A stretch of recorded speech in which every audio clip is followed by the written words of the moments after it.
প্রিয় দর্শক, সবাইকে শুভেচ্ছা জানাচ্ছি আরও একটি কুকিং ব্লগে। কেমন আছেন সবাই? আজকে করছি চিকেন আলু কাবাব। তো চলুন সহজেই দেখে নেই কীভাবে এটা করে ফেলা যায়। আমি এখানে 3 থেকে 4টা মিডিয়াম সাইজের আলু পানি দিয়ে ভালো করে সেদ্ধ করে নেব। আলু সেদ্ধ হতে দিয়ে আমি চলে যাচ্ছি চিকেনটাকে ম্যারিনেট করতে।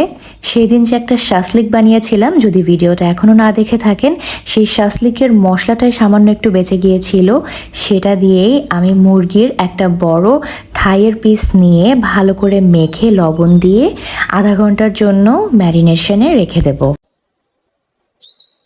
চিকেনটাকে ম্যারিনেট করার জন্য যে কোনো ধরনের কাবাবের মশলাই কিন্তু আপনারা ইউজ করতে পারেন, শুধু যে আমার শাসলিকের মশলাটা ইউজ করতে হবে এমনটা নয়। অন্যদিকে আমার আলুগুলো কিন্তু ভালো মতোই সেদ্ধ হয়ে এসেছে। তো আলুটাকে এখন চুলা থেকে নামিয়ে কিছুক্ষণের জন্য ঠান্ডা হতে দেব। তারপর আলুর যে ছিলকাগুলো আছে এগুলো সবগুলো আমি ভালো করে ছাড়িয়ে নেব।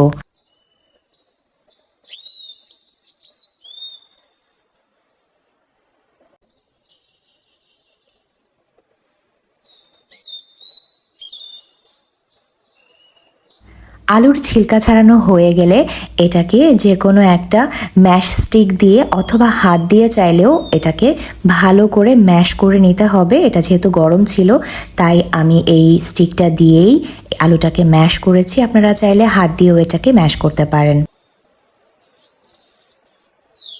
অন্যদিকে চিকেনটা কিন্তু ম্যারিনেট হয়ে গিয়েছে। এখন আমি একটা ফ্রাই প্যানে সামান্য পরিমাণে সয়াবিন তেল নিয়ে চিকেনটাকে কিছুক্ষণের জন্য এপিট ওপিট করে ভালো করে ভেজে নেব, যেন ভেতরে কোনো রকম কাঁচা না থাকে। এমনভাবে ঢাকনা দিয়ে ঢেকে দিচ্ছি একদম মিডিয়াম লো হিট করে, যাতে খুব দ্রুত ভেতরে ভাপটা ঢুকে গিয়ে ভালো মতো ভেতরটা সেদ্ধ হয়ে যায়। চিকেনটা আমি হালকা একটু পোড়া পোড়া করে ভেজে নিয়েছি, তাতে একটা স্মোকি ফ্লেভার বের হবে।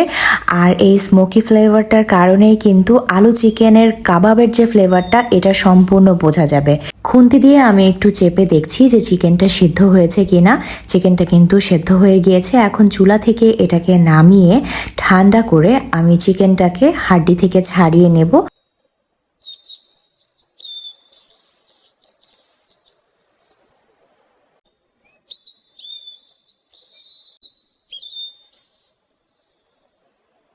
চিকেনটাকে ছাড়িয়ে নেওয়ার পরে এটাকে আমি 2 হাত দিয়ে ভালো করে একটু একটু করে ছোট ছোট করে পিস করে ছিঁড়ে ছিঁড়ে নিচ্ছি।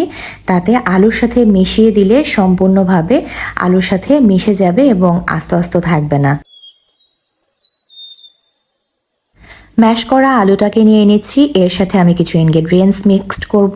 প্রথমে দিয়ে দিচ্ছি কাঁচামরিচ কুচি। আমি এখানে একটা কাঁচামরিচ নিয়েছি। আর দিয়ে দিচ্ছি পেঁয়াজ কুচি। আমি এখানে একটা পেঁয়াজ কুচি নিয়েছি।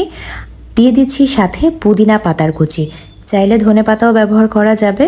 সাথে দিয়ে দিচ্ছি একটু ভাজা জিরার গুঁড়া, আর দিয়ে দিচ্ছি একটুখানি ধনিয়ার গুঁড়া, দিয়ে দিচ্ছি সামান্য পরিমাণে চিলি পাউডার, আর দিয়ে দিচ্ছি স্বাদ মতো লবণ।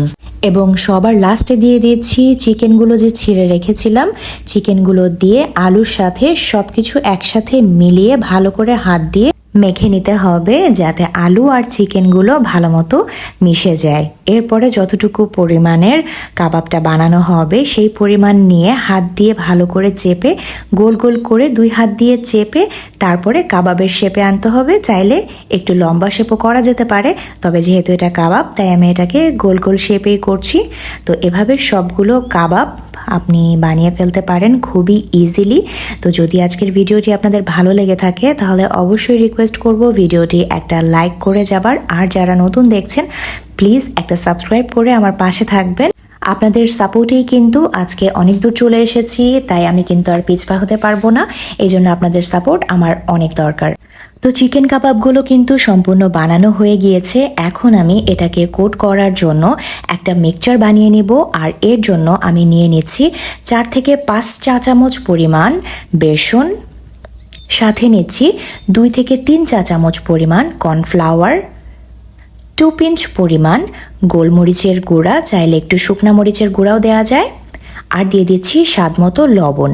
এবার পানি দিয়ে লিকুইড করে এটাকে একটু মেখে নিতে হবে, যাতে আমি ব্রেড ক্রাম্ব দিয়ে এটাকে মেখে মেখে ব্রেড ক্রাম্বগুলো ওপরে লাগিয়ে ফেলতে পারি।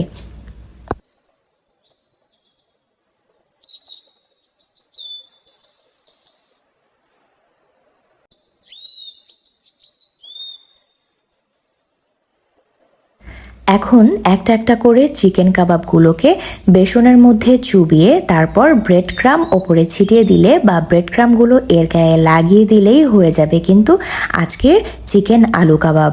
এই পর্যায়ে কিন্তু আপনারা চাইলে এটাকে ফ্রোজেন করে রাখতে পারেন। ফ্রোজেন করলে অবশ্যই এটাকে ডিপ ফ্রিজে ফ্রোজেন করতে হবে, আর এটা মিনিমাম 1 মাস ডিপ ফ্রিজে ফ্রোজেন করে রেখে কিন্তু খাওয়া যাবে। যখন এটা খাবেন তখন অবশ্যই 15 থেকে 20 মিনিট আগে এটাকে বের করে একটু নর্মাল টেম্পারেচারে এনে তারপরে তেলে ভাজলেই কিন্তু চিকেন আলু কাবাবটা অনেক মজা লাগবে খেতে।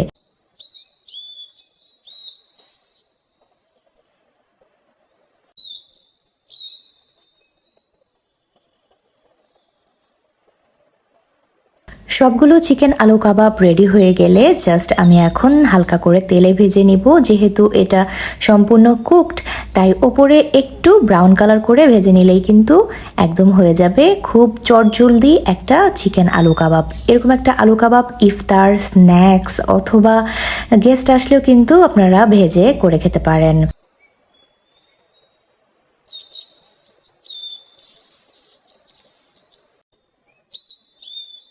সবগুলো আলু কাবাবকেই আমি আজকে ভেজে নিচ্ছি, কোনোটাই ফ্রোজেন করিনি। তো এপিট ওপিট করে একটু ভাজা করে নিলেই কিন্তু হয়ে যাবে চিকেন আলু কাবাব। চাইলে এটাকে সস দিয়ে পরিবেশন করতে পারেন। আমি একটু পেঁয়াজ কুচি দিয়ে আর একটু ধনেপাতা কুচি দিয়ে পরিবেশন করে দেখাচ্ছি। তো আশা করি আজকের ভিডিওটি আপনাদের ভালো লেগেছে। তো ভালো থাকবেন সবাই। নতুন আরেকটি ভিডিও নিয়ে দেখা হবে আবার। আল্লাহ হাফেজ।